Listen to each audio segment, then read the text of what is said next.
श्रीरंगनाथ गुरुराज नमोस्तु तुभ्यं। हस्तामलक या ग्रंथामध्ये 5व्या श्लोकाला आरंभ झालेला आहे। बाळ हस्तामलक आत्मज्ञानाच्या स्थितीमध्ये ज्ञान, अज्ञान, आपलेपणा, परकेपणा, तुझे, माझे इत्यादी भेद व द्वंद्व संपून जात असतात। कारण हा मानव देह दुर्लभ आहे। नरदेह दुर्लभ जाणारे तुम्ही वासुदेव वासुदेव म्हणा। शतवर्षाची गणना रे तुम्ही वासुदेव वासुदेव म्हणा।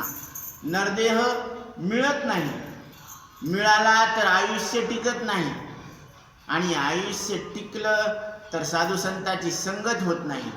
साधू संतांची संगती झाली तर आपली परमार्थामध्ये प्रवृत्ती होत नाही, आणि आपली परमार्थामध्ये प्रवृत्ती झाली तर मनामधले संशय आपल्याला गप बसू देत नाही। म्हणून सकळांच्या पाया माझे दंडवत, आपुलाले चित्त शुद्ध करा। आणि ते चित्त शुद्ध कशानं होईल तर नामानं। हरिनामामृत शिवी सावकाश, मोक्ष त्याचे भूस दृष्टीपुढे। म्हणून इथं नाथ महाराज हस्तामलक 5व्या श्लोकामध्ये काय बोलले याचं वर्णन करतात की ज्ञानी प्रपंच आणि परमार्थ हा दोघं काय होते, एक समान होतात। ज्ञानी पुरुषाला प्रपंच आणि परमार्थ एकरूप होऊन जात असतात। सद्गुरूच्या कृपेने प्राप्त या परिपूर्ण स्वानुभवाची स्थिती बाळ हस्तामलकाने भगवान शंकराचार्यासमोर न्यायगत केलेली आहे, विशद केलेली आहे, व्यक्त केलेली आहे। त्याचे संभाषण ऐकून आचार्यांना खूप आनंद झाला। जिज्ञासूंच्या ज्ञानार्थ आणि संभावित शंकेच्या निराकरणासाठी हस्तामलकाने पुढच्या श्लोकात या ज्ञानोक्तीचा अनुभव स्पष्ट केलेला आहे। या संदर्भात अशी शंका घेतलेली आहे की आत्मा निष्कंप अवघा एक। आत्मा कसा आहे? निष्कंप आहे, अवघा एक आहे। कारण जसं पृथ्वीवर भूकंप आला तर सगळ्या इमारती पडतात, परंतु विपरीत परिस्थितीमध्ये, प्रतिकूल परिस्थितीमध्ये सुद्धा ज्ञानाची अवस्था सारखीच असते। म्हणून तो निष्कंप आहे। ऐसे बोलिले निज निष्कंक, तेथे एका सुख एका दुःख, विषम या लोका भोगिती। तिथं एकाला सुख होतं आणि एकाला दुःखाचा अनुभव येतो, अशी विषम स्थिती का? जर आत्मा निष्कंप एकमेव अद्वितीय आहे, तो सत म्हणजे अस्तित्ववान आहे, चित म्हणजे ज्ञान स्वरूप आहे, आणि आनंद म्हणजे सुख स्वरूप आहे, असं असताना एक जीव सुखी आणि एक जीव दुःखी असा विषम अनुभव काय? बाळानं स्वतः शंका केलेली आहे। जेव्हा आत्मा स्वतः सुख आणि ज्ञान संपन्न आहे तर सगळ्या लोकांनी सुखी व ज्ञानी असायला पाहिजे, परंतु असा प्रत्यक्ष अनुभव याच्या विपरीत मिळतो की या विषमतेचे कारण काय हे कृपा करून सांगायला पाहिजे। तर या शंकेला ध्यानात घेऊन त्याच्या समाधानासाठी बाळ हस्तामलकाने मोठ्या दृढतेने आत्मज्ञानाला अजून स्पष्ट केलेलं आहे। काय म्हणतात बाळ हस्तामलक?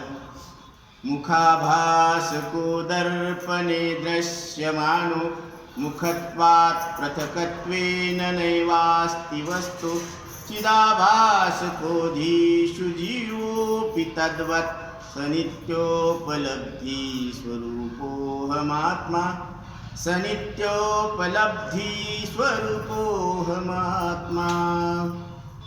बाळ हस्तामलक सांगतात, आरशामध्ये आरशाचा एक दृष्टांत दिलेला आहे। आरसा न पाहता पाहिले, सुख काय होते हरपले, मग आरसियात सापडले, तैसे नव्हे संचली मुखी मुख। आरशामध्ये पाहिल्यानंतर न पाहता तिथं मुख नव्हतं का? होतं। आणि मुख काय होते हरपले, मुख हरपून गेलं का? नाही ना। आता ज्यावेळेस आपण सकाळी स्नान केल्यानंतर गंध लावत असतो, तर त्यावेळेस आरशाचं काम येत असतं, ते समोर घेतो आपण. मग तिकडं पाहायचं आणि इकडं गंध लावायचं. प्रत्येकाला अनुभव आहे की समोर जे प्रतिबिंब आरशात दिसायला लागलं, जी प्रतिमा दिसायला लागली ती मिथ्या आहे, तिच्याशी व्यवहार करता येत नाही. पण त्याला पाहून इकडं व्यवहार करता येतो. म्हणजे आरसा ज्या वेळेस समोर आणला त्याच वेळेस प्रतिमा आली, आणि आरसा बाजूला सारला तर मुख हरवलं का आपलं? नाही. ही साधी सरळ भाषा आहे. नाथ महाराज सांगतात, मी जे सुखाचे वैभव, आता आत्मसुख कसं आहे, त्याचं वैभव कसं आहे, असं जाणून घ्यायची एक इच्छा अंतकरणामध्ये झाली. सृष्टीचा आरंभ कसा झाला, तर इथं सांगतात, आरशात दिसणाऱ्या मुखाला प्रतिबिंबाच्या मुखाहून वेगळे अस्तित्व नसते. आरशाच्या उपाधीमुळे प्रतिबिंब रूप दिसत असते. आरशा उपाधी आली की प्रतिबिंब रूप दिसत असतं, ते मुखच. जेव्हा अनेक आरसे असतात तेव्हा प्रतिबिंब सुद्धा अनेक आणि एक दुसऱ्यापेक्षा वेगवेगळे दिसतात. आता इथं 100 आरसे लावलेले आहेत, तर एकच मुख 100 रूपाने तुम्हाला प्रतीतीला येणार. आणि जर 100 लोक असले तर 100 लोकांचे 100 प्रतिबिंब दिसणार ना आपल्याला, मग ते वेगवेगळे राहणार. तसं याप्रमाणे बुद्धीत प्रगट असलेल्या चैतन्याचे प्रतिबिंब आत्मचैतन्याहून वेगळे नाही, कारण प्रत्येकाच्या बुद्धीमध्ये चैतन्य प्रगट आहे आणि ते चैतन्य मात्र वेगळं नाही. बुद्धी भेद आहे, बुद्धीत भेद आहे. बुद्धी एकमेकाची सारखी नसेल, कुणी कमी असेल, कुणी जास्त असेल. महाराज, आमचं लेकरू खूपच मंद आहे, त्याच्या डोक्यावर हात ठेवा ना. मंद बुद्धी असल्यावर काय करते, काम कमी होते, आणि तीक्ष्ण बुद्धी असल्यावर लवकर पटपट कॅच करते. अशा बुद्धीचा फरक आहे, पण चैतन्य मात्र एकच आहे. तर हा चिदाभास, चैतन्याचे प्रतिबिंब, यालाच जीव म्हणतात. बुद्धीमध्ये चैतन्याचं जे पडलेलं प्रतिबिंब याला चिदाभास म्हणतात, आणि यालाच काय म्हणतात, जीव. मी तर तो नित्य बोध स्वरूप आत्मा आहे. मी कसा आहे? नित्य बोध स्वरूप आत्मा आहे. मुखाभास को दर्पणे दृश्यमानो मुखत्वात् पृथक्त्वेन नैवास्ति वस्तु. आत्मा एकच आहे, त्याच्यात जीवाचे अनेकत्व बिलकुलच नाही. ज्याप्रमाणे मुख एकच असते, परंतु अनेक आरशाच्या उपाधीमुळे अनेक प्रतिबिंब दिसतात. वेगवेगळ्या आरशाच्या उपाधीमुळे वेगवेगळे प्रतिबिंब, आणि जेवढे आरसे आहेत तेवढे प्रतिबिंब दिसतात, परंतु इथे काही दुसरे मुख नसते. मुखाला मुख तर एकच असते, पण अनेक आरशामुळे प्रतिती अनेक यायला लागली. तर स्वतःला अनेक रूपात पाहण्याच्या इच्छेने अनेकत्व दिसत असते. आता प्रत्येक जण आरशामध्ये पाहतो, तर कशासाठी पाहतो? आपलं अस्तित्व पाहण्याकरिता नाही पाहत.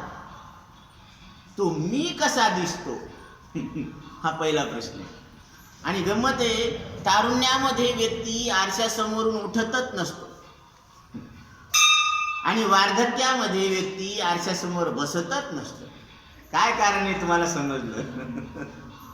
कारण याची पोझिशन बदललेली असते. बालपणामध्ये ते गोल गुटगुटीत, हे पहा ना लेकरं किती गुबगुबीत आहेत, यांना पाहावं वाटतं, यांना घ्यावं वाटतं, यांचे मुके घ्यावं वाटतं. पण वार्धक्यात असलेल्या शरीराकडे पाहिल्यानंतर अशी एकही इच्छा होत नाही, बरं का. म्हणून या गोष्टी आरशातल्या दृष्टांतावरून सिद्ध करून दाखवतात. का? कारण अंतकरणाच्या उपाधीमुळे मिथ्या द्वैत भावात्मक जीवाचे अनेकत्व भासत असते. अंतकरण उपाधी प्रत्येक ठिकाणी लागलेली आहे, कारण जीव म्हटलं की तिथं अंतकरण आलेलं आहे. मग ते मुंगीचं शरीर असो का ब्रह्मदेवाचं शरीर असो, आदि ब्रह्म अंतिम मशक देह तिथू का पंचभौतिक, पंचभूताचं शरीर जिथं आहे, जिथं बोर्ड आहे तिथं होल्डर येणार, आणि तिथं होल्डर आहे म्हणजे बल्ब लावला की ती लाईट पडणार. हे सहजच आहे, फक्त तिथं व्यवस्था पाहिजे. इथं होल्डर बटन टाकलं की प्रकाश पडणार, बटन टाकलं की हवा, पंखा हवा देणार. याचं कारण काय? विद्युत आहे, पुढे सरकार, आणि ती विद्युत प्रत्येक यंत्रामध्ये या पुढे प्रविष्ट झाले जागा पुढे मोकळं पुढे या ना. मागे मागे ना. तसं पुढे समोर ये. अंतःकरणाच्या उपाधीमुळे मिथ्याद्वैत भावात्मक जीवाचे अनेकत्व भासते. नाहीतर जीव अवघे देव खोटा नागवी संदेह. प्रत्येक जीव हा स्वरूपानं परमात्मा आहे. असं नाही की श्रीमंत असला म्हणजे भारी जीव आहे, आत्मा भारी, आणि गरीब असला म्हणजे आत्मा हलका आहे, असं आहे का? नाही. कारण त्याच्या नाकातून जो श्वास चालू आहे तो हलका आहे का भारी? त्याला हलका म्हणता येत नाही. आणि श्रीमंताच्या नाकामध्ये जो श्वास चालू आहे त्याला भारी म्हणता येत नाही. कारण हवा एकच असते, सर्वांना सारखीच असते, ती नैसर्गिक आहे. म्हणून निसर्गामध्ये भेदभाव नाही, मनुष्य बुद्धीमध्ये भेदभाव आहे.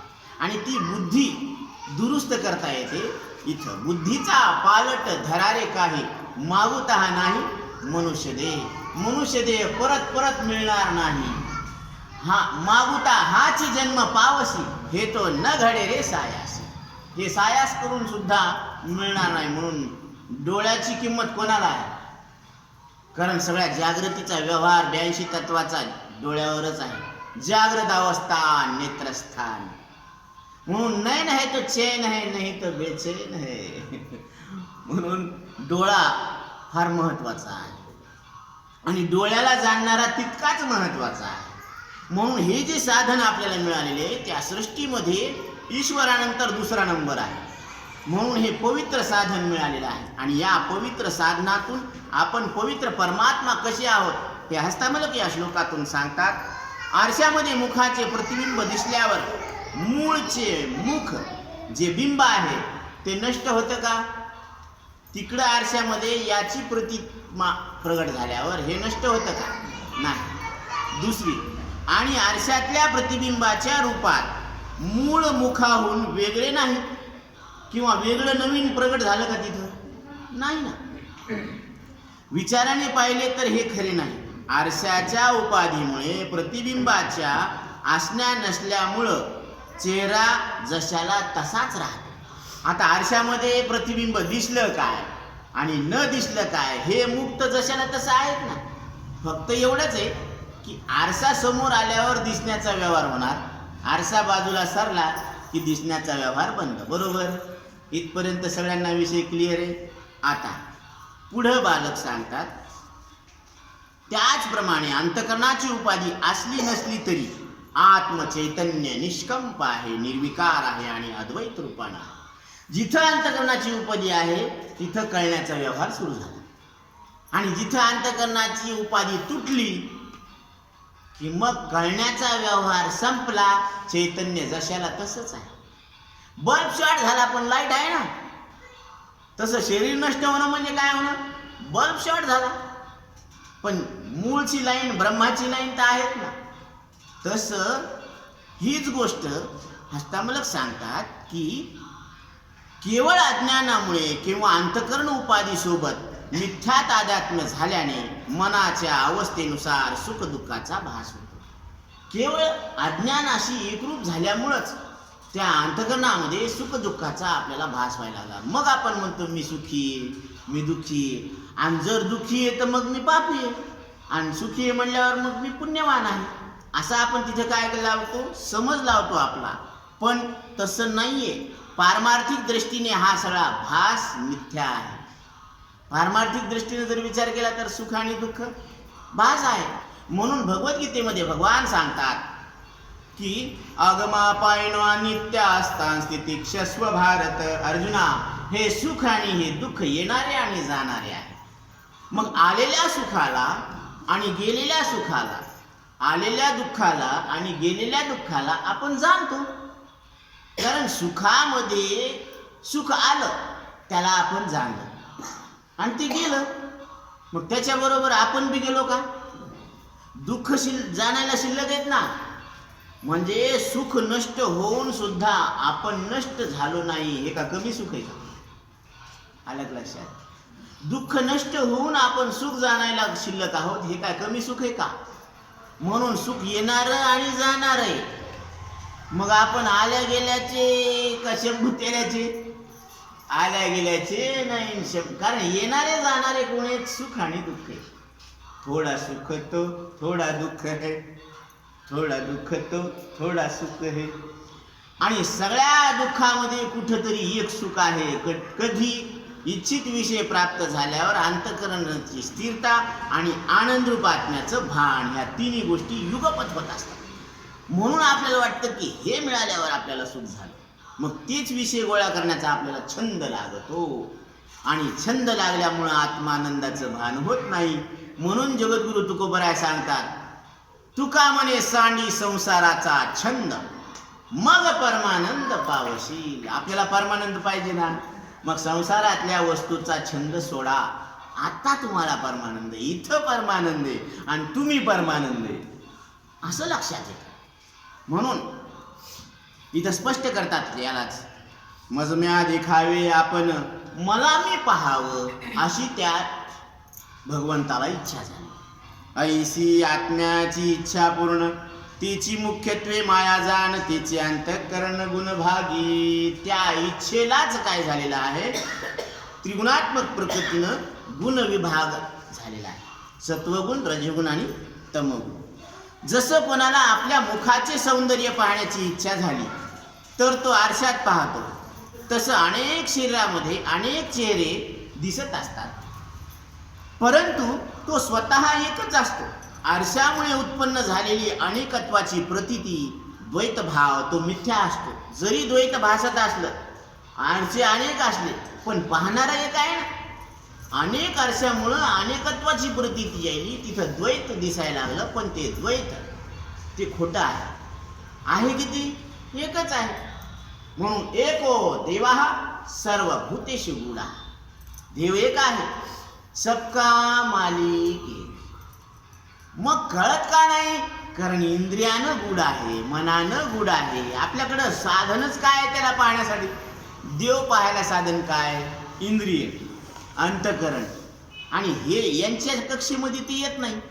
म्हणून भगवान गीतेमध्ये सांगतात, न तद्भासयते सूर्यो न शशांको न पावकः यद्गत्वार निवर्तन्ते तद्धाम परमं मम. अर्जुना, ते परम तत्व सूर्यानं लक्षात येत नाही, चंद्रानं लक्षात येत नाही, अग्नीनं प्रकाशित होत नाही. असं सगळ्यांना प्रकाशन करून सुद्धा ते अप्रकाशित राहिलेलं आहे. सगळ्यांचा प्रकाशक आहे, पण त्याला हे प्रकाशित करू शकत नाही. म्हणून ते धाम म्हणजे भगवंताचं निजधाम आहे. असं ते धाम हे तुमचं सुद्धा धाम आहे, पण आपण विसरलो. म्हणून इथं काय सांगतात, आरशामुळे उत्पन्न झालेली अनेकत्वाची प्रतीती, तो द्वैत भाव मिथ्या होता. याचप्रमाणे आत्मस्वरूपामध्ये मायेमुळे स्फूर्ती होते. मायेमुळे काय होत असते?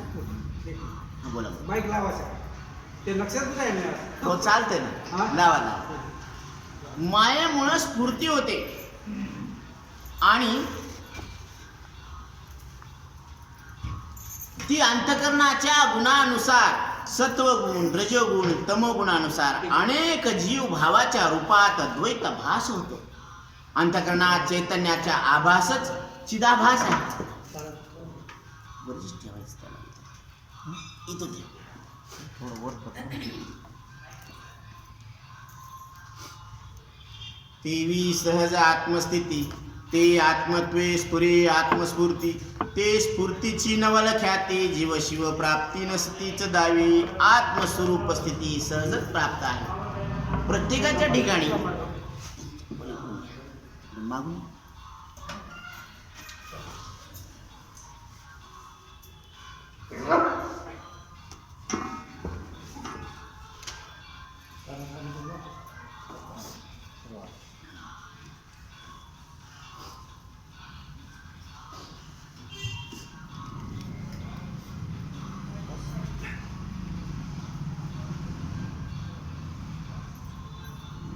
आत्मस्वरूपाची स्थिती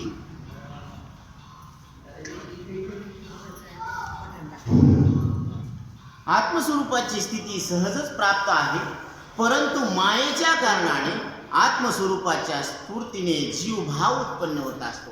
कारण जीवपणा, चैतन्याला जीवपणा का आला? कल्पनेला सत्य मानल्यामुळं जीवालाच चैतन्यालाच काय आला? जीवपणा आला. आणि तिकडं शिवाला शिवपणा का आला?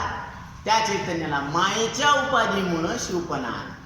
वा. नाहीतर शिव म्हणजे शुद्ध नित्य मुक्त चैतन्य आहे, आनंद आहे.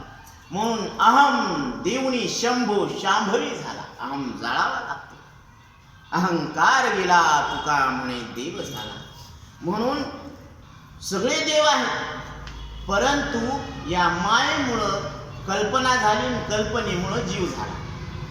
जसं किडाळाचा दोषू जाई, साडे पंधरे तै तैची होय, तैसे जीवा ब्रह्मत्व आहे संकल्प लोपे. तसं जीवाला ब्रह्मत्व आहे, पण कधी कल्पना सोडली की जीव ब्रह्मरूप आहे. इकडे हिंकस धातू जळला की प्युअर कॅरेट 24 कॅरेटचं सोनं खाली आहे. बरोबर आहे. आता ते सगळे आपले अलंकार आपल्याला उजळून घ्यावा लागेल ना. आता संक्रांत येईल ना. आता न सांगताच तुम्ही उजळून घेणार हे आम्हाला माहिती आहे, पण सांगितल्यावर अजून लक्षात येते की उजाळा द्यावा लागतो. तसं बुद्धीला सुद्धा संतांच्या विचाराचा उजाळा द्यावा लागतो, मग मायेचं आवरण भंग होत असतं. म्हणून इथं नाथ महाराज सांगतात की आत्मस्वरूपाची जी स्थिती आहे ती सहजच आहे. आणि मग तो जीवशिव प्राप्तीवर आश्चर्य प्रगट करतो. मग जीवशिव प्राप्तीवर काय करतो? तो आश्चर्य प्रगट करतो की हे कसं काय झालं.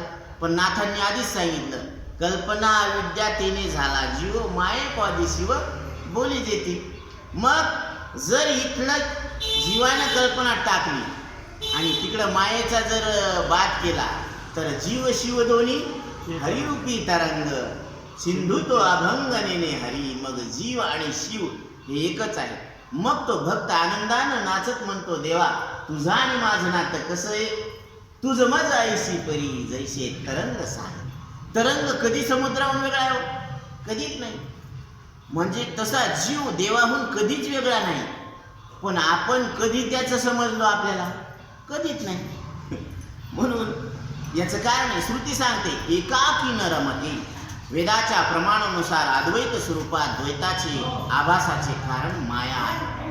द्वैताचं कारण काय आहे? माया आहे. आता हे वेगळं दिसणं चुकलं का त्याला खरं मानणं चुकलं? ह्याला खरं मानणं चुकलं, दिसणं काय चुकलं? प्रतीती आहे, ईश्वरी रचना आहे.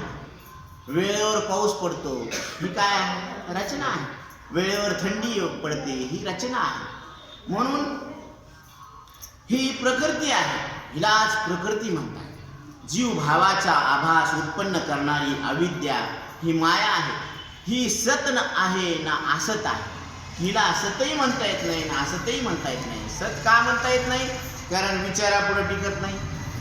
असत का म्हणता येत नाही? कारण प्रतीतीला यायला लागलं हे विश्व. म्हणून सत असतहून विलक्षण अनिर्वचनीय आहे. या अविद्या मायामुळे ही निज कल्पना रूप जीवभाव उत्पन्न होतो. शुद्ध सत्वगुण प्रधान मायेमध्ये प्रतिबिंबित झाल्यामुळे चैतन्याला ईश्वर ही संज्ञा प्राप्त होते आणि अविद्या मायामध्ये प्रतिबिंबित झाल्यावर त्याला जीव म्हणतात. म्हणून ह्याला काय म्हणतात? जीव म्हणतात. मग नाथ महाराज पुढे सांगतात, भलता पुसे अविद्या कोण. आता तुम्ही बरेच जण शंका घेता की अविद्या कशाला म्हणावं, माया कशाला म्हणावं? अविद्या मुख्यत्वे अंतकरण, तेथे बिंबले जे चैतन्य जीव विधाने त्यासी. अविद्या मायेमुळे आपले आत्मस्वरूप विसरून आणि अंतकरणाशी तादात्म्य करून जीव स्वतःला कर्ता भोक्ता मानून सुखदुःखासाठी विषय अनुभव प्राप्त करतो, विषयाच्या अनुभवाची प्राप्ती करतो. अविद्या काय आहे आणि तिच्यामुळे जीवभाव चिदाभास कसा प्रगट होतो? या प्रश्नाच्या उत्तरात महाराज सांगतात की अविद्येचे मुख्य कारण अंतकरण आहे. अविद्येचं काय कारण आहे? अंतकरण, मन. अंतकरणात प्रतिबिंबित चैतन्याशी एकरूप झाल्यामुळे जीवभाव उत्पन्न होतो. आता अंतकरणामध्ये चैतन्याची प्रगटता आहे. तुम्हाला विचारलं की तुमच्या मनामध्ये काय चाललं तर हे तुम्हाला लक्षात येतं ना? सांगू नका काय चाललं हे लक्षात येतं ना? तुमचं मन तुम्हाला कळतं म्हणजे तुम्ही त्या मनामध्ये तिथं उपस्थित आहात ना. प्रेझेंट आहात तुम्ही, म्हणून तुम्हाला तुमचं मन कळायला लागलं. फक्त एवढाच आहे, जीवपणा का आला या प्रश्नाचं उत्तर देताना नाथ महाराज सांगतात की त्या अंतकरणाशी तुम्ही एकरूप झाले, त्याला सत्यत्व दिलं, म्हणून तुम्हाला जीवपणा आला. तिथल्या तिथंच आहे. आतापर्यंत श्लोकातील ओळ मुखाभास दर्पणे दृश्यमानो मुखत्वात् पृथकत्वेन नैवास्ति वस्तू, याचा अर्थ स्पष्ट केला. याच्यानुसार मुख तर एकच असून सुद्धा अनेक आरशाच्या उपाधीमुळे अनेक प्रतिबिंब रूप धारण करतो. जितके आणि जसे आरसे असतील तितके आणि त्यानुसार मुखाचे प्रतिबिंब रिफ्लेक्शन दिसायला लागतात.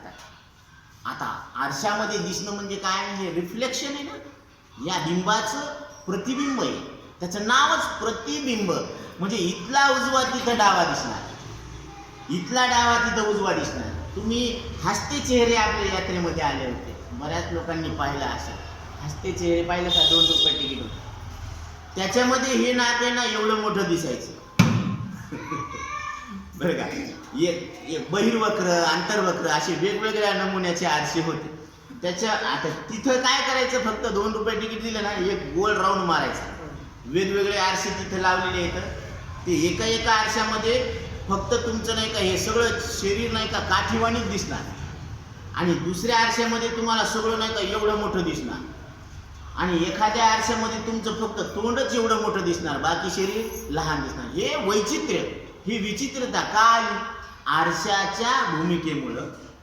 आरसे तसे होते म्हणून प्रतीती तशी व्हायला लागली. पण मग त्या आरशामध्ये दिसणं चुकलं का त्याला खरं समजून मी तसा आहे समजून चुकलं? तसं समजणं चुकलं ना, त्याला खरं समजणं चुकलं तसं. परंतु त्या एका मुख्य मुखाव्यतिरिक्त सत्य काहीच नसते. सगळे प्रतिबिंब फक्त भासत असतात. मग तिथं जेवढे प्रतिबिंब आहेत ना ते सगळे भासायला लागले, आणि तुमचं एक मुखच सत्य आहे. हे बरोबर आहे, इथपर्यंत विषय झाला. परंतु आता पुढे चिदाभासकोधीषु जीवोपि तद्वत् या श्लोकाचा विचार करू. चित स्वरूप आत्मचैतन्याचे अंतकरणात भासित होणारे प्रतिबिंब म्हणजे चिदाभास, त्याला जीव म्हणतात. आता बरीच शास्त्रीय भाषा घेत नाही बरं का, कारण हे लक्षात येणार. पण ज्याला कळतं ना तो चैतन्य, तो मी. पण आपण या प्रकृतीशी एकरूप झाल्यामुळं त्याला जीव म्हणावा. आता सोपं झालं ना. आता काय सांगायला लागले?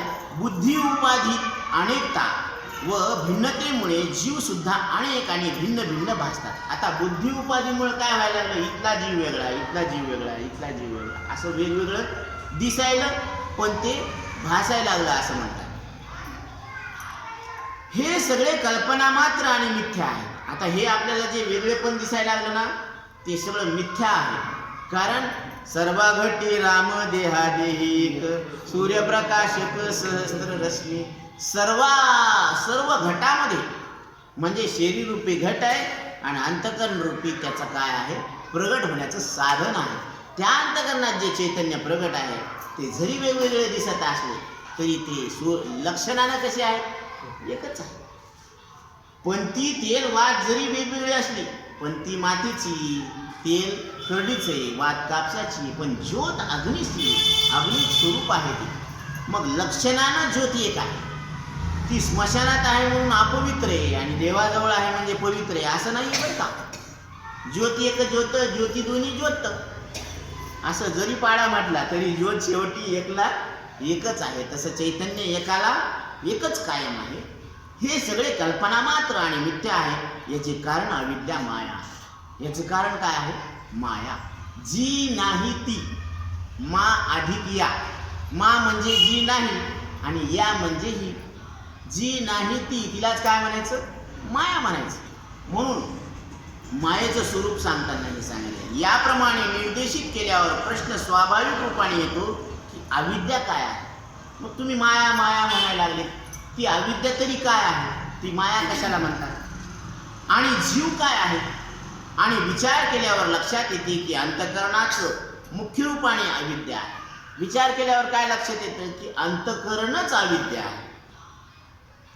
माया म्हणजे प्रकृतीमुळे अनेक जीव भासतात, जी वास्तविक सर्वसाक्षी आत्मस्वरूपावर अध्यारोपित केवळ भ्रम आहे. आत्मस्वरूपावर या मायेचं काय आहे? भ्रम आहे. जे नाही ते चित्र दाविते, जे नाही ते काय करायला लागली? ती दाखवायला लागली. जसं आता सोनं एकच आहे, पण अलंकार किती येतं? बघ, कानातले वेगळे, नाकातले वेगळे, गळ्यातले शेवनपीस वेगळं, बरोबर आहे ना? तर हे सगळे वेगवेगळे दिसायला लागले, पण त्या रूपानं कोण नटलेलं आहे? एक सोनच आहे. मग सोनं झाकलं आणि अलंकार दाखवायला लागली, ही माया आहे. तसं जीव दाखवायला लागलेत वेगवेगळे, पण ती चैतन्य एकच आहे, ते त्याला झाकून टाकलं, ही माया. मग जर नित्यबोध स्वरूप आत्म्याच्या दृष्टीने पाहिले तर जीवाच्या रूपाने भासणारे द्वैत मिथ्या आहे. माया मात्र मिदम द्वैतम. आत्मा नित्यमुक्त आहे, निर्विकार आहे आणि अद्वैत आहे. हस्तामलक सांगतात, तोच नित्यबोध स्वरूप आत्मा मी आहे. सनित्योपलब्धी स्वरूपोहमात्मा. याच विधानाला अजून स्पष्ट करण्याच्या उद्देशाने नाथांनी वेगवेगळे उदाहरण दिलेले आहे. या दृष्टांतातून श्लोकाचा उत्तरार्ध स्पष्ट करतात की आत्मस्वरूपाची निर्विकारता स्पष्ट करतात. नाथ महाराज सांगतात, हो का गगनीच्या सूर्यासी हिल्लर आणि अधोगतीसी, तेवी नित्यमुक्त आत्म्यासी आणि नित्यत्वासी निज कल्पना. उदाहरण दिलेले नाथ महाराजांनी की आकाशामध्ये स्थिर असलेलं सूर्याचं प्रतिबिंब आहे. ते जेव्हा डबक्यातल्या गढूळ पाण्यामध्ये पडते तर साक्षीरूप व निर्विकार सूर्याची सुद्धा अधोगती म्हणजे गढूळता येते का? नाही ना. सूर्याला सूर्य कायम आहे. ते फक्त काय झालं, डबक्यात पडलं म्हणून ते गढूळ वाटायलं, गढूळ दिसायलं. ते गढूळ झालं का? नाही. ते वर आहे, ते वर दिसायला गढूळ, पण आहे का गढूळ? नाही. आपल्या सर्वांना माहीत आहे की असे होत नाही. याप्रमाणे नित्यमुक्त आत्मा स्वरूप माया सत्व रज तम गुणात्मक प्रकृतीच्या कारणाने अंतकरणात प्रतिबिंबित होऊन जीव रूपाने भासत आहे. जीव भाव केवळ कल्पना आहे. प्रतिबिंब रूप असल्यामुळे याचा गढूळपणा म्हणजे अधोगती नित्यमुक्त आत्मस्वरूपाला प्रभावित करत नाही. आत्मा सूर्यवत निर्विकार असतो. कैवल्य उपनिषदात ऋषी सांगतात, स्वमाया कल्पित जीवलोके. म्हणून मग प्रश्न असा येतो की ही जी प्रकृती आहे, पुरुष आहे, स्त्री व जगत आहे, तर याच्यामध्ये जे द्वैत दिसते ते काय आहे? इथं जीव वेगळा दिसायला, जड वेगळं दिसायला, यंत्र दिसायला लागले, हे सगळा वेगवेगळा भेद दिसायला, तर मग हे काय आहे? महाराज दृष्टांताने समजावून सांगतात की ती सुद्धा मिथ्या कल्पनाच आहे. ही सुद्धा काय आहे? मिथ्या कल्पना आहे. कसं? जीवी अर्धनारी नटेश्वरी, जो पुरुष तोची नारी, तेवी प्रकृती पुरुष संसारी, एकात्मवीरी मृषाद द्वैत. म्हणजे मिथ्या द्वैत आहे. ज्याप्रमाणे अर्धनारी नटेश्वर भगवान हे शिवाचंच एक रूप आहे, तेच शिव पुरुष आणि प्रकृती नर आणि नारी दोन्ही रूपाने भासतात.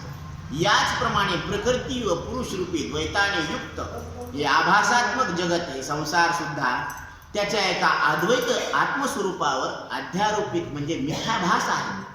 त्या एक नित्य आत्मचैतन्या व्यतिरिक्त काहीच नाही. एकच सत्य वेगवेगळ्या रूपात भासत आहे. पुरुष आणि स्त्रीचा भेद आत्म्यात नाही. हा भेद मायेमुळे आहे आणि हा काल्पनिक आहे. जसे नाटकामध्ये एकच व्यक्ती नाटक करत असतो वेगवेगळ्या भूमिकेमध्ये. आता अमिताभ बच्चन सुद्धा कुलीची भूमिका करतो, तर तिथं तो कुली झाला का? नाही. त्याला ऍक्टिंग करण्याचे पैसे मिळतात म्हणून ते एवढा मोठा नट कुलीचं काम करतो. खांद्यावर काय करतो? ओझे उचलतो. ही त्याची ऍक्टिंग आहे, ती वास्तविकता नाही. तसं हे वास्तविक जरी दिसत असले तरी ते भेद मिथ्या आहे. आता एक प्रश्न येतो की जर हे मिथ्या आहे तर तो का दिसतो आणि कशा प्रकारे दिसतो? याचे कारण महाराज सांगतात की याचं कारण अज्ञान. जसं तुम्ही म्हणतात की रात्री स्वप्न पडलं होतं, मग ते आता सकाळी उठल्यावर दिसतं का? नाही. का दिसत नाही? ते खोटं होतं. मग जर ते खोटं होतं तर ते आता दिसत नाही, किंवा आता दिसत नाही म्हणून तुम्ही खोटं म्हणा, कसं बी म्हणा, ते खोटं आहे ना. मग हे जर विश्व खोटं आहे तर मग दिसू नये ना, अशी आमची शंका आहे. तर ठीक आहे, त्याच्याबद्दल बोलता. आता याचे कारण महाराज अज्ञान सांगतात. ज्यावेळी आत्मस्वरूप पुरुषाचे विस्मरण होते त्यावेळी मायारूपी प्रकृतीचा खेळ सत्यरूपाने प्रतीत होतो, आणि जेव्हा ज्ञानामुळे प्रकृती लुप्त होते तेव्हा पुरुष म्हणजे आत्मतत्व स्वयं आपोआप प्रगट होतो. तो तर नित्य उपलब्ध आहे. जे सोडीजे भ्रांती पडदा ते प्रकृती पुरुषाचा धांदा, सहजते ऐक्यपदा द्वैताची बाधा समूळ मिथ्या. म्हणजे हा जो पसारा आहे ना सृष्टीचा, पुरुष व प्रकृतीच्या मधात पडलेला भ्रांतीजन्य पडदा आत्मज्ञानानेच दूर होत असतो. हा पडदा आहे भ्रांतीचा. म्हणून दोघांच्या भेदामुळे उत्पन्न झालेला संसाराचा विस्तार संपतो आणि अनेकत्व रूपी द्वैताच्या ठिकाणी सहज ऐक्य पदाची प्राप्ती होते. मायामुळे व्यवहारामध्ये द्वैत दिसत असताना सुद्धा आत्मस्वरूपाची अद्वैत भंग होत नाही. ही गोष्ट हस्तामलकाने दिलेल्या आरशातील मुखाचे आणि प्रतिबिंबाचे उदाहरणाने अधिक स्पष्ट होते. म्हणून महाराज सांगतात, आरिसा प्रतिमुख पाहिले हे मजमुख दुसरे झाले, पाहत्या नाही ऐसे गमले दुजे निसे ऐकले निजमुखी मुख. याचा भावार्थ असा आहे, आरशामध्ये आपले प्रतिमुख पाहिल्यानंतर कुणी असे म्हणत नाही की मला दुसरे मुख आहे. असं होतं का? आपण ज्या वेळेस समोर आरसा घेतो तर ते म्हणतात, माय मला दुसरं तोंड आलं ग, असं कोणी म्हणतं का? नाही म्हणत. शंका आहे ना. कुणीही असे समजत नाही की स्वतःच्या मुख्या व्यतिरिक्त अजून एक मुख आहे. ते रावण थोडीच आहे 10 मुखाचा. दत्तात्रेयला किती तोंड येतात? 3 मुख आहेत. ब्रह्मदेवाला 4 आहे का नाही? आणि ते म्हणतेच ना की गांडुळाला किती असते? 2. आणि पुरुषाला 1. आणि रावणाला किती होते? 10. आता शंका करणाऱ्यानं बी बरोबर करावं ना हो. ती मला एक जण म्हणले की रावणाला 10 तोंड होते, तर ते एका अंगावर कसं झोपत असेल? मग मी त्याला सांगितलं, त्यानं दोन्ही बाजूकडून असे खड्डे केले होते एवढा. म्हणजे याच्यात 5 तोंड खुपसायचे इकडच्या अंगावर, आणि इकडच्या अंगावर 5 तोंड खुपसायचे. हे काही विचार न झालं का? शंका तरी निदान बरोबर करावं ना हो, आहे का नाही? तर आपल्या सत्सद्विवेक बुद्धीला पडलं पाहिजे, असं काहीतरी विचारायला पाहिजे. मग इथं तीच शंका केलेली आहे की एक मुख, आणि मुखाने आरशामध्ये प्रवेश केला नाही. बरं, या मुखानं हे मुख तर इथंच आहे, पण हे त्याच्यात प्रविष्ट झालं का? हे शिरलं का त्या आरशात? नाही, हे इथल्या इथंच आहे, फक्त प्रतीती तिथं व्हायला नाही. मग मूळ मुख जर जशाला तसेच आहे आणि अविभक्त असते, आरशात जे दुसरे मुख दिसायचे ते फक्त आभास मात्र आहे आणि मिथ्या आहे. मग आरशामध्ये जे दिसणारं मुख आहे ते केवळ प्रतीती आहे, खोट आहे. बरोबर? इथपर्यंत विषय. आरिसा द्वैत पाहता दृष्टी, न मांडे अद्वैताची गोठी, टीव्ही देखता सकळ सृष्टी, अद्वैत पुष्टी अभंगू. आरशात मुखाचे प्रतिबिंब द्वैत दिसत असताना सुद्धा मूळ मुखाचे अद्वैत भंग होत नाही. हे मूळ मुख एकाला एकच आहे ना, ह्याच्या द्वैतामध्ये भंग होत नाही. त्याप्रमाणे सृष्टीत अनेकत्व दिसत असताना सुद्धा एक अद्वितीय आत्मतत्व नित्य व निर्विकार असते, ते नेहमी अभंग असते. जरी आत्मा अद्वैत आहे तर सुखदुःखाचा भास का होतो? मग आत्मा जर अद्वैत आहे तर मग ह्याचं सुख वेगळं, त्याचं सुख वेगळं, याचं दुःख वेगळं, त्याचं दुःख वेगळं, असं का? तो कल्पना मात्र आहे. या सर्व प्रश्नांचे उत्तर आरशाच्या दृष्टांत चिंतनाने स्पष्ट होते. संत एकनाथ महाराज सांगतात, यालागी आत्म्याच्या ठाई सुखदुःखाचा लेश नाही, हे कल्पनेच्या ठाई आभासे नाही जीवत्वे जीवा. म्हणजे आत्म्यावर सुखदुःखाचा लेश मात्र सुद्धा प्रभाव पडत नाही. कारण कसं आहे माहिती का? जमिनीवर शेण पडलं की ते काही ना काहीतरी धूळ घेऊन उठणारच आहे. तसं अंतकरण म्हटलं ना की तिथं सुख होणार नाही तर दुःख तरी होणार, याचे पडसाद उमटणार झाले. त्या अंतकरणामध्ये आत्मज्ञान हो अगर न हो, कारण अज्ञानाला सुद्धा सुख होतं दुःख होतं, ज्ञानाला सुद्धा सुख दुःख होतं. फक्त फरक एवढाच आहे की ज्ञानी पुरुषाच्या अंतकरणामध्ये सत्यत्व बुद्धी नसते आणि अज्ञानी पुरुषाच्या अंतकरणामध्ये सत्यत्व बुद्धी असते, म्हणून ते चिटकलेलं असते. म्हणजे आत्म्यावर सुखदुःखाचा लेश मात्र सुद्धा प्रभाव पडत नाही, केवळ कल्पनेमुळे याचा आभास होतो. यामुळे जीवाचे जीवत्व कधी प्रभावित होत नाही. जसा आरसा असतो तसेच मुखाचे प्रतिबिंब दिसत असते. जर आरसा उथळ आहे तर चेहरा सुद्धा कसा दिसतो, गोलाकार दिसतो. आणि आरसा अस्वच्छ किंवा स्वच्छ व स्थिर असल्यावर प्रतिबिंब सुद्धा स्वच्छ आणि स्थिर दिसते. आणि आरसा हलला की प्रतिबिंब सुद्धा कसं दिसतं, हल्ल्यासारखं दिसतं. मग आरशामध्ये जर काळेपणा असला तर प्रतिबिंब सुद्धा कसं दिसतं, मळाल्यासारखं दिसतं. मग ते मळालेलं आहे का हलायला लागलं का ते अस्वच्छ, हे तिन्ही दोष याप्रमाणे अंतकरणात उपस्थित सत्व रज व तम रूपी गुणात्मक भेदामुळे वेगवेगळे जीव भासतात. तसं जीवाच्या ठिकाणी जे दोष भासतात ना ते गुणामुळे भासतात. म्हणून ज्ञानोबरायांनी सांगितलं, त्रिगुण सार निर्गुण हे सार, सारासार विचार हरिपाठ.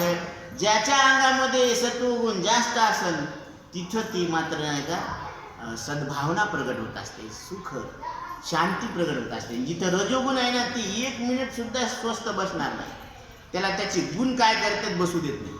आणि तमोगुण आहे ना तिथे बसल्या बसल्या झोप घेईन. मग हे तमोगुणाचा प्रभाव आहे बरं का, हे गुणामुळं.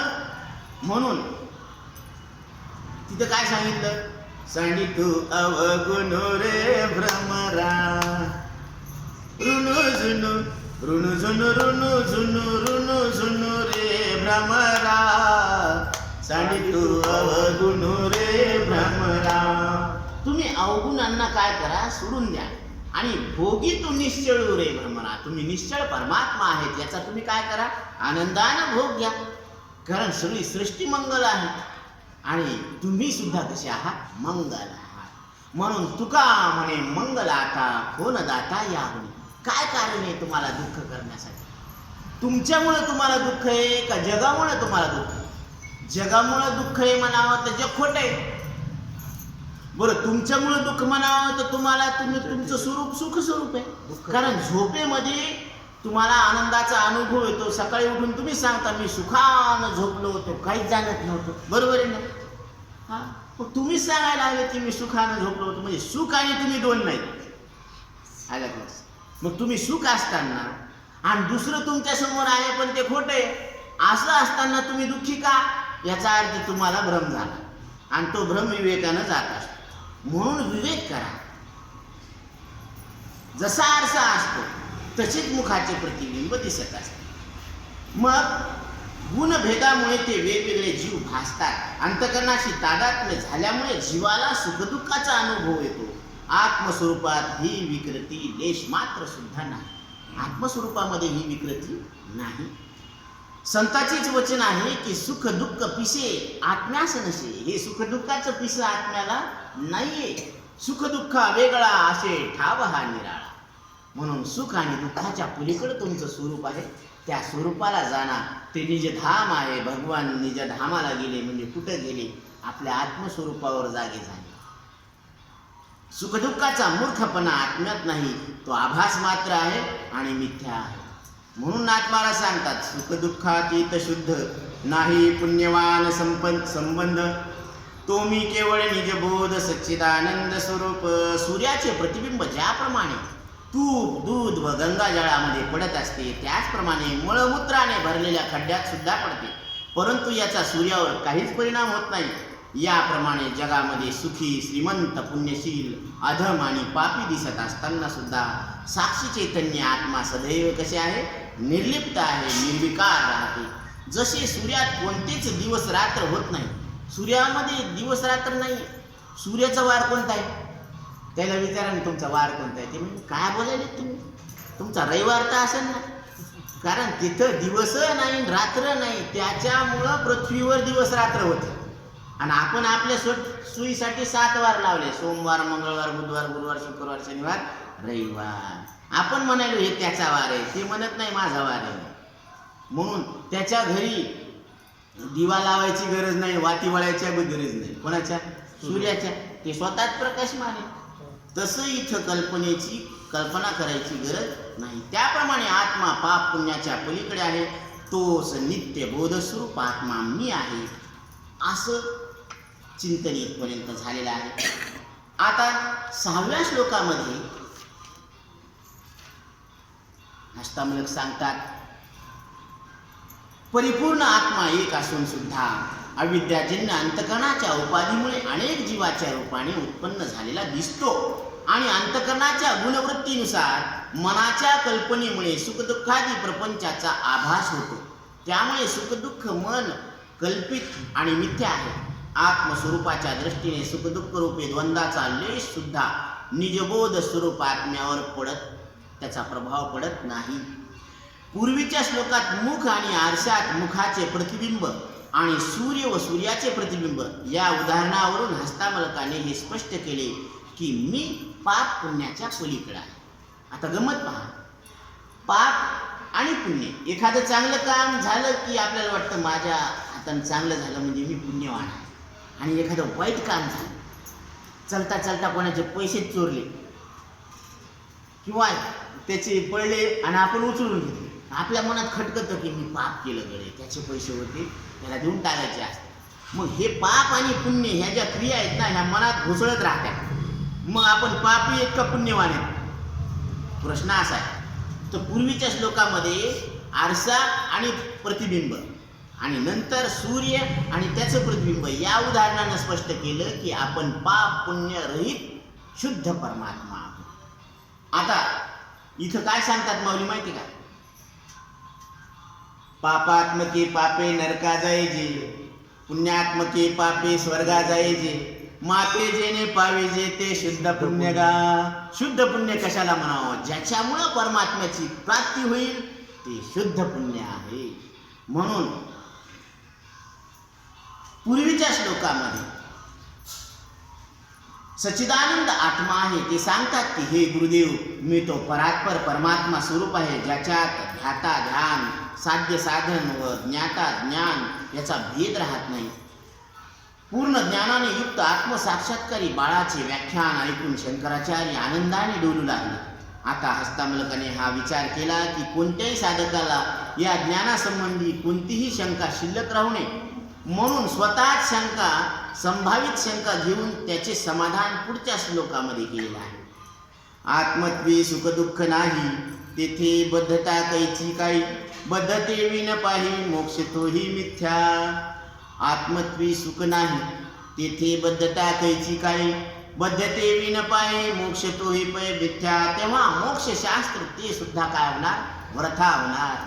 आता गंमत आहे, फार मोठा मुद्दा सांगितला, ध्यानात घ्या. आत्मस्वरूपामध्ये सुख दुःख काही म्हणून त्याच्यात कुठलं बंधन सुद्धा नाही.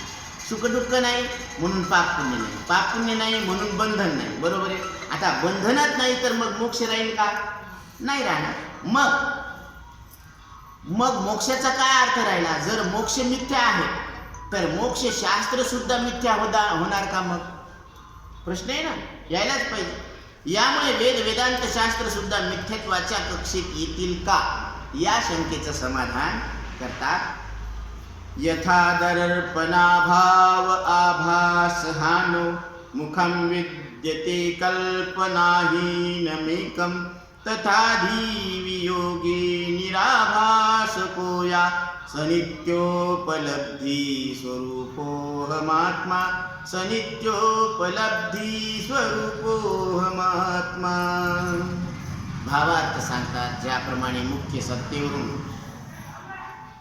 अधिष्ठानरूप आरसा हटवल्याने, उपाधिरूप आरसा हटवल्याने यथा दर्पण अभाव म्हणजे प्रतिबिंब सुद्धा लुप्त होते. आभास हानव आणि नंतर वास्तविक व यथार्थ मुखच शिल्लक राहते. एकम कल्पनाहीनम मुखम विद्यते. याचप्रमाणे बुद्धिरूपी उपाधीचे निराकरण झाल्यावर धीवियोगे म्हणजे कल्पना रहित शुद्ध चैतन्य शेष उरते. आता जिथं बुद्धीची उपाधी तुटली तिथं चैतन्याची प्रगटता तुटली, पण चैतन्याचं अस्तित्व मात्र जशाला तसंच आहे. आधी सांगितलं ना, बल्ब शॉर्ट झाला पण विद्युत तशीच आहे ना, अखंड धार चालू आहे. तसं हे अंतःकरणाचं काय होतं ते सॉकेट जुळून जातं पण विद्युत रूपी चैतन्य कसे कायम आहे. तसं जो नित्य उपलब्ध आहे तोच मी आहे, तो मी देह किंवा जीव नाही. तर इथं याचं स्पष्टीकरण सांगतात. आरशाच्या दृष्टांताने स्पष्ट झाले की अज्ञानामुळे कल्पित बुद्धी उपाधीमुळे आत्मा जीव रूपाने भासत होता. बुद्धी उपाधीची कल्पना निघून गेली की जीव भाव सुद्धा संपतो आणि उरते ते आत्म ब्रह्मस्वरूपाचे एकत्व. आरशाच्या उपाधीमुळे प्रतिमुख दिसायला लागते. आरसा उपाधी बाजूला सारली की प्रतिमुख सुद्धा लुप्त होते, परंतु मूळचे मुख जशाला तसेच राहते. हे मुखाला मुख जशाला तसंच राहते. सांगायचे तात्पर्य, आरसा उपाधीमुळे उत्पन्न प्रतिमुख दिसत असताना आणि आरसा बाजूला सारल्यामुळे प्रतिमुखाचे विलुप्त झाल्यावरही मूळचे मुख सदैव अबाधित राहते.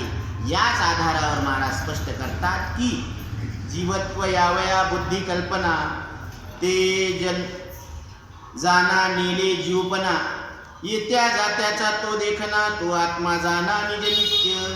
म्हणजे बुद्धी उपाधीच्या कल्पनेमुळे जीवत्व भाव उत्पन्न होतो आणि तिच्या जाण्याने जीव भाव संपून जातो.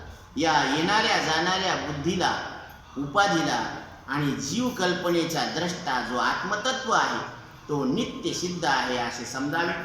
जो जीवाच्या आगमन व निर्गमन येण्या जाण्याच्या साक्षी भावाने ज्ञाता आहे तोच जीवाचा सुद्धा जीव म्हणजे आत्मा आहे. या आत्मस्वरूपाला जीवाचा जीवभाव लेश मात्र सुद्धा प्रभावित करत नाही.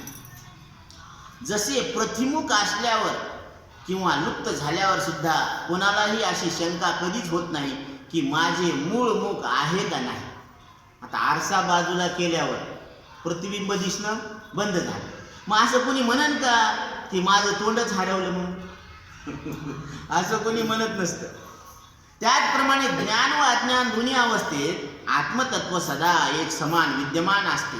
त्याची उत्पत्ती व विनाश आपले आपण मुख नव्हे सन्मुख विमुख बंद मोक्षे विन देख आत्मतत्व चोख आत्मत्वी वसे. तसं आत्मतत्व कसं आहे, चोख आहे. म्हणजे जसे मूळ मुख प्रतिमुखासारखे सन्मुख विमुख होत नाही त्याचप्रमाणे आत्मतत्व सर्वथा बंधन आणि मोक्ष रहित आहे. जसं हे मुख येतही नाही आणि जातही नाही, फक्त आरसा समोर आला की प्रतिबिंबाची प्रगटता होते. तिथं ती अभिव्यक्त होण्याचं ते काय आहे, साधन आहे. तसं अंतकरण किंवा शरीर श्वास इंद्रिय अंतकरण हे चैतन्याची अभिव्यक्ती होण्याचं साधन आहे. ते आपलं स्वरूप नाहीये. म्हणून उद्या चालून हे शरीर सुद्धा संपणार. मग आपल्याला काय वाटणार, आपणच संपलो का? नाही, कारण नित्य मरण चालू आहे, रोजच मरण चालू आहे. ती म्हणते ती मरण पुढं नाही आहे. आता किती वय, समजा 70 वर्षाचा वय असल्यावर त्याचे शेत गणिले ते अर्धरात्र खाय म्हणजे आता 30च शिल्लक राहिले. मग 70 गेले ना, मग ते मेलेच ना. मग जिवंत किती राहिले आता? 30. त्याची बी गॅरंटी नाही येईल का नाही. पण असं सांगतात की हे नित्यमरण चालू आहे, पण त्या मरणाला जाणणारे आपण अमृत स्वरूप परमात्मा आहोत हे हस्तामलक सांगतात. स्वतःच्या चेहऱ्याला स्मरण ठेवण्यासाठी दुसऱ्या कुठल्या साधनाची गरज पडत नाही. स्वतःचा चेहरा ध्यानात ठेवावा लागतो का आपल्याला?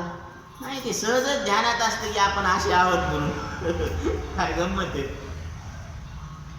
स्वमुखाचे विस्मरण कोणत्याही परिस्थितीत संभवत नाही. एकनाथ महाराज पुन्हा स्पष्ट करतात. किती स्पष्ट करायला लागले, फक्त 3च उदाहरण घेतले बरं का 2 श्लोकामध्ये. तेवी आत्मयाचे ठाई ज्ञान अज्ञान जन्मलेची नाही, तो मी आत्मा आत्मत्वे पाही परिपूर्ण देही पूर्णत्वे. त्या आत्मतत्वात ज्ञान आणि अज्ञानाच्या जन्माचा प्रश्नच येत नाही. तोच मी आत्मा देहात परिपूर्ण रूपाने विद्यमान असून याला सार्थकता प्रदान करतो. कारण आता जे खेळणं बोलणं चालणं व्हायला लागलं ना, त्या चैतन्य शक्तीमुळे व्हायला लागलं. आणि ती चैतन्य शक्तीच आपलं स्वरूप आहे हे ध्यानात घ्या. कारण मी तोच आत्मा देहात परिपूर्ण रूपाने विद्यमान असून याला सार्थकता प्रदान करतो. या परमतत्वाची अनुभूती जाणणे किंवा न जाणणे म्हणजे ज्ञान अज्ञानाच्या वृत्तीच्या पलीकडे गेल्यावर होते. याची अनुभूती कधी होते? या वृत्तीच्या पलीकडे गेल्यावर. जीवा जीवत्व जीवीचे आहे, भेटी विन भेटे आत्मतत्व सोय. भेट घेतल्या वाचून आपली भेट आहे. जसं तळहातानं तळहाताला मिठी मारावी. आपला मित्र भेटला म्हणजे तो आपल्याहून वेगळा आहे, त्याला भेटायचं. पण आता देव पाहावयासी गेलो, तेथे देवची होऊनी ठेलो, असं दुसरीकडे होत नाही बरं का. सुन्मुख पाहावयासी गेलो, बोला ना पुढं काय झालं, सासरा होऊनी ठेलो. बरोबर आहे ना? आता शक्य नाही. हो ना राव, आता कळ्या खुलल्या. बर, पुत्र पाहावयासी गेलो, बाप म्हणून ठेलो, नाही का? हे जे ठेलायला लागलं ना ते त्याच्याहून वेगळंच आहे. पण देव पाहावयासी गेलो, तेथे देवची होऊन ठेलो, म्हणजे परत माघारी येत नाही. म्हणजे तुका म्हणे गंगा सागर संगमी, अवघ्या झाल्यावर मी एकमय. देव भक्त दोन्ही एकरूप झाले. आता परत वापस यायचं कामच नाही. ती नदी परत येईन का वापस? मिठाचा खडा एकदा पाण्यात पडला की परत वापस येता येत नाही. तसं एकदा आपण आपल्या स्वरूपाला जाणलं की मग परत आपल्याला संसारात यायची आवश्यकता नाही. असं नित्य उपलब्ध आत्म्याच्या रूपात निज स्वरूपाचा बोध होणे तर सामान्य ज्ञान आहे. परंतु जेव्हा हे द्वैत सुद्धा संपते आणि केवळ नित्य उपलब्ध आत्मतत्व स्वयंप्रकाश व स्वसंवेद्य रूपात शेष राहते, तेव्हा तिथे सर्व कर्म संचित क्रियमान हे सगळे काय होते? जळून खाक होते. लोकोत्तर अनुभव, गुण निर्गुण, जीव शिव इत्यादी सापेक्ष कल्पनांचा उपयोग होत नाही. संत एकनाथ महाराज सांगतात की परम अवस्थांना प्राप्त बाळ हस्तामलक आचार्यांना निवेदन करत आहे, ते मी ब्रह्म परिपूर्ण सत्य जाना गुरुवर्या. हे गुरुवर्या, ते स्वतंत्र आणि स्वयंब्रह्म मीच असे असं स्पष्ट करून विवेचन करतात की देहात्मवादी लोक आताही संतुष्ट होणार नाही. कारण देहालाच आत्मा मानणार. तुम्ही कोण आहेत म्हणलं की ते सरळ सांगतील, हे काय आम्ही तुमच्या समोर बसलो. तर देहाला मी किंवा आत्मा समजणारे नास्तिक चारवाक दर्शनादी देहात्मवादाला सत्य प्रामाणिक करण्याची चेष्टा करतील. या शंकेला ध्यानात घेऊन त्याने पुढील श्लोकात आपले बोलणे अजून स्पष्ट केलेले आहे. तर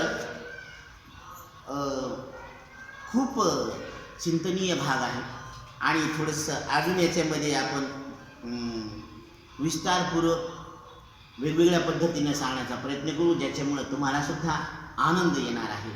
हस्तामलकांना इथपर्यंत असं सांगितलेलं आहे.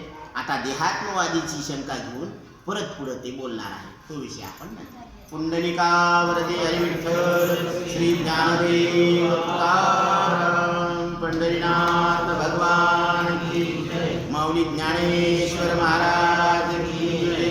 आता विश्वात्मके देवे येणे वाग्यज्ञ दोषावे, दोषोनी मर्जावे पसायाणे. जेणाची अंकटे सांडो, दया सत्कर्मी रती वाढो. भूता परस्परे जडो, मैत्रीवांचे दुरितांचे तिमिर जाओ. विश्वस्व धर्म सूर्य पाहो, जो जे वांछिल तो ते लाहो. प्राणीदार वर्षक सकळ मंडळी ईश्वर निष्ठांची मांदियाळी.